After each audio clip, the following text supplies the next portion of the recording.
nós brasileiros precisamos para entrar no Chile é muito simples. Você pode viajar tanto com o seu passaporte quanto com o seu RG e obrigatoriamente você precisa ter a vacinação da febre amarela. Existe um certificado agora da Anvisa que ele é perpétuo, então você não precisa ficar emitindo de tempos em tempos. O meu, por exemplo, já venceu, eu preciso emitir esse novo e esse novo ele é perpétuo, tá? Eu vou deixar o link na descrição de onde e como você vai conseguir tirar esse certificado que ele é novo e é duradouro, assim. Você não vai precisar tirar outro. Se você tá indo pra lá pela primeira vez, eu vou te falar aqui uma coisa óbvia, mas que é importante ser dito, que é sobre o idioma. Em qualquer lugar da América do Sul, se você for e conseguir falar o português de maneira lenta e clara, bem articulada, a probabilidade deles te entenderem é altíssima.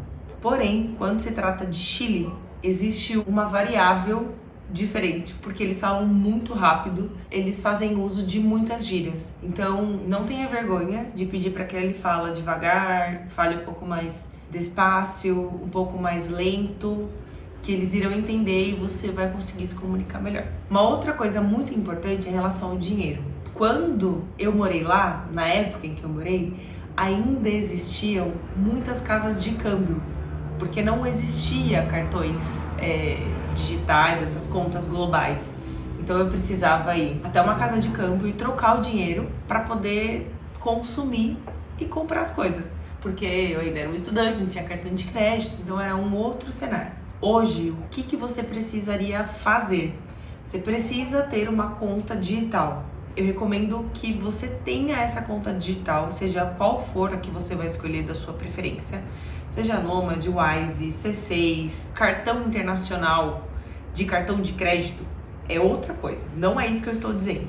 É uma conta digital, uma conta global, onde você coloca dinheiro e usa o cartão de débito dessa conta em vários países. É diferente do cartão de crédito, onde você usa ele normalmente aqui e vai passar a função crédito em outro país. A diferença de taxa é gigante. Então, quanto ao dinheiro, leve o seu cartão de conta global com dinheiro, né, carregado ali com a moeda. Se for no caso da Wise, por exemplo, você já consegue comprar os pesos chileno. Se for uma Nomad, você vai carregar em dólar e vai usar dólar lá no seu destino, tá? No caso, no Chile. Levar dinheiro em espécie é o que eu sempre vou recomendar, sempre. Ainda que seja equivalente a R$100, R$200. Mas carregue com você, nos seus dia a dia, sempre uma pequena parte disso. Então, vai comprar R$200 em espécie, carregue com você R$50, o equivalente a R$50, e ande com isso. Para uma possível emergência, para uma oportunidade, para um local onde não aceita cartão, que você vai ter que obrigatoriamente pagar em dinheiro. Não que isso vai te respaldar 100%, mas é um escape que você vai ter, tá? E por outros motivos que eu já falei em vídeos de planejamento de viagens que tá aqui no canal. Não vou entrar nesse mérito, mas a minha recomendação é ter o cartão e ter o dinheiro. Bom, outra coisa, o território do Chile ele é muito extenso.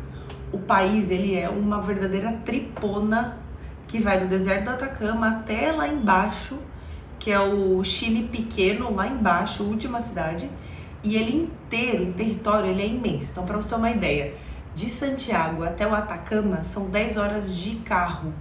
É muito longe. Se você vai para o Chile com a intenção de fazer Atacama ou fazer o sul extremo do Chile, Valdívia, por exemplo, onde eu pude fazer esqui, Vila Rica, Pucón, você precisa se programar com mais tempo. Não dá para você fazer 5 dias, 4 dias de Santiago e incluir uma dessas cidades. Você pode até fazer, mas vai ser uma correria e você vai te sobrar pouco tempo para ficar tanto nesse destino, seja no Atacama ou no sul, e pouco tempo para ficar em Santiago. Então você precisa de mais tempo para fazer isso. Talvez a minha sugestão seja fazer uma viagem específica para o Atacama, uma viagem específica para Santiago e outra viagem específica para o sul. A menos que você fique 10 dias, 15 dias, aí é outra questão, tá? E aí é muito mais tempo. Então atente-se ao território. O país em si ele é pequeno, então a quantidade de habitantes que existe no Chile chega muito próximo de habitantes que a gente tem em São Paulo. Pensa, São Paulo é uma cidade e tudo que tá em São Paulo cabe no Chile, que é uma tripona. Então, se atente para programar o seu roteiro de uma maneira inteligente. Quanto à segurança, eu já dei um spoiler aí no começo, não é mais uma cidade tão segura como já foi há 10 anos atrás, mas quando eu morei lá, e depois eu frequentei outras vezes, então a cidade que eu vi em 2014 não é a mesma que eu vi no ano novo agora de 22 que eu passei lá. Não dá para comparar com o perigo de uma São Paulo, de um Rio de Janeiro, mas você precisa ficar atento, principalmente com o celular. Você lá, turista, tá tirando foto, pode acontecer de você sofrer algum tipo de furto. Eles não são tão explícitos, dos casos que eu já ouvi de amigos e de coisas que eu já li, não é tão explícito, mas você precisa ficar atento, tá? Então, deixa sempre ali no celular ou dinheiro numa parte mais protegida do corpo para que não aconteça nenhum desconforto na sua viagem. Bom, sobre qual período é melhor ir para o Chile?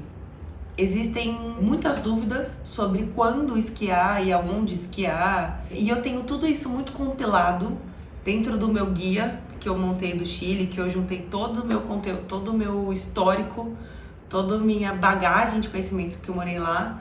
Eu coloquei tudo no meu guia, que eu também vou deixar o link aqui caso você tenha interesse em aprofundar mais. Mas basicamente existe uma temporada de neve que começa em meados do dia 15 de junho e vai até lá 16 a 20 de agosto. Então é final de junho, pega julho inteiro e início de agosto. Esse período é a alta temporada, onde as estações de esqui estão lotadas de neve. Elas estão mais cheias de gente, claro. E é quando você vai conseguir fazer seus esportes de neve, ok? Consequentemente, a cidade tem um preço de hotel mais caro, as passagens de avião são mais caras, enfim, então período é essa alta temporada. Todo o restante, você vai ter muitos atrativos para ir. Tanto que essas estações de esqui, elas abrem no verão e fazem outros esportes. Então você consegue fazer passeio de bike, onde na alta temporada tem 3 metros de neve, na baixa temporada no verão não tem neve, e você consegue, por exemplo, pedalar pelas montanhas. Então existe muito atrativo, muitos esportes para quem gosta de esporte, para fazer no verão também lá em Santiago.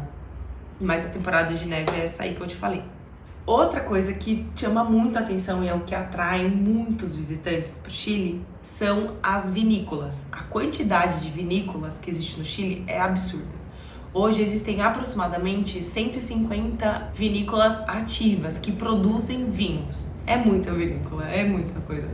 E eu também, depois de visitar várias, depois de morar lá, fiz uma seleção de vinícolas que eu também deixei no meu guia. Isso aqui não é propaganda, não é nada, mas eu preciso falar pra vocês porque é uma ferramenta que vai ajudar você a fazer sua viagem ser mais confortável e mais proveitosa. Sobre vinícolas, a minha recomendação é que se você não for um apreciador de vinhos profundo, se você não for aquela pessoa que já conhece os vinhos, já tem uma noção de uva, de territórios, né? Se limite a ir naquelas onde o atrativo extra vinho é mais interessante. Então, por exemplo, Concha y Toro é uma das vinícolas mais visitadas do Chile e tem um atrativo, ela tem uma história, ela tem um tour que ela cativa e vai muito além do vinho, assim, ela tem uma história. Eu não vou dar spoiler aqui, mas você consegue imergir na história de uma maneira mais lúdica que ultrapassa o vinho. Eu, que gosto de vinho, não reconheço a Concha y Toro como um vinho de qualidade, tá? Existem outras vinícolas que, na minha visão, são muito melhores. Então, se limite aí na Concha y Toro, na Undulgarra, que é uma também que tem coisas legais como piquenique, passeio de cavalo. São vinícolas que vão te dar um atrativo melhor. E tem outras que é, por exemplo, Santa Rita, se eu não me engano é esse o nome. Dentro dessa vinícola, que é a Santa Rita, existe uma que é o meu vinho favorito, que é a Carmen, que foi a terceira vinícola a ser fundada no Chile. Esse é o meu vinho favorito, especificamente da uva Cabernet Sauvignon, que eu amo, amo, amo, amo. Não é um vinho de altíssima qualidade, mas eu tenho um envolvimento emocional de quando eu morei lá, que foi um dos vinhos que eu mais bebia e tinha no mercado. e tem uma qualidade, enfim. Hoje ela foi incorporada dentro da vinícola Santa Rita e é uma vinícola também muito legal de se conhecer. Fora isso, para quem aprecia mais, eu recomendo fortemente que você vá na Pérez Cruz. Esse é um vinho excepcional. Bom, e para finalizar, tem duas últimas recomendações e informações para você saber antes de chegar no Chile. A penúltima é sobre o transporte. Você consegue fazer o Chile inteiro de ônibus. Você chega em Santiago, seja como for, se você for de carro vindo do sul, enfim, uma road trip, mas se você chegar de avião, por exemplo, chegar em Santiago e quiser fazer os extremos, você consegue fazer tudo, absolutamente tudo de ônibus. Eu fiz essa viagem de 10 horas, saindo de Santiago até Valdívia, foram 10 horas de ônibus, é super cansativo. Recomendo? Talvez não, por ser cansativo e eu acho o ônibus não tão confortável. Mas existem os aviões, então você pode pegar avião para Atacama, pegar avião para o sul, enfim. Você consegue fazer tudo de avião e de ônibus. Uma terceira alternativa é você alugar um carro. Lembrando que, apesar de alguns países terem regras mais sutis, mais brandas em relação a beber e dirigir, não significa que você, sabendo o quanto que a bebida atrapalha o seu reflexo de direção, não recomendo beber e dirigir, mas você pode pegar um carro e ir descendo para cidades do sul e pousando, né, e dormindo em cidades, assim como você pode pegar o carro e subir para Atacama. Então o carro é uma outra opção muito, muito, muito agradável para você explorar o país inteiro. Ou de ônibus ou de avião. Então esses três transportes são os que eu recomendo para você. Outra coisa que você precisa saber é que sim, existem terremotos no Chile e eles acontecem todos os dias, absolutamente todos os dias. Eu estive lá por 6 meses e eu pude perceber mesmo, assim, ver quadro mexendo na parede, a tela do meu computador tremia, a cama mexeu, eu acordei com esse terremoto, né? Não tava acordando, tava na rua, tava em casa, dormindo e acordei com a cama mexendo. Uma vez, eu vi isso acontecendo uma vez durante 6 meses. É muito raro ter de uma maneira que você consiga perceber, assim, a escala precisa ser muito alta para você sentir o terremoto acontecendo. Mas é um país onde tem terremoto e a terra treme o dia inteiro, o tempo inteiro. Então, para quem já é de lá, muito desses terremotos são imperceptíveis. Se você vai a turismo, talvez você nem sinta, nem perceba, mas você consegue mapear através de aplicativos, através da internet, quando e como está sendo aquele terremoto. Então, e aí sentir, ficar mais atento e perceber. Então é uma experiência diferente, você não vai correr risco, não tem nada assim. Precisa acontecer uma catástrofe para ter algum risco, mas é legal saber porque é uma curiosidade. Então, fica aí uma curiosidade para você que está indo visitar o Chile. Se eu esqueci de alguma coisa que para você é muito importante para visitar esse país, para visitar o Chile, Santiago ou alguma região específica do Chile, manda aqui embaixo a sua dúvida que eu vou ter o maior prazer em te responder e te ajudar a fazer a sua viagem ser ainda melhor do que ela já será. Então, e se quiser aprofundar mais, o meu guia também tem tudo. Seleção de vinícolas, um mapa para você esquiar, hotéis, recomendações onde comer, onde se hospedar. Eu deixei tudo organizado, tá bom? Eu vou ficando por aqui e espero que você tenha uma boa viagem.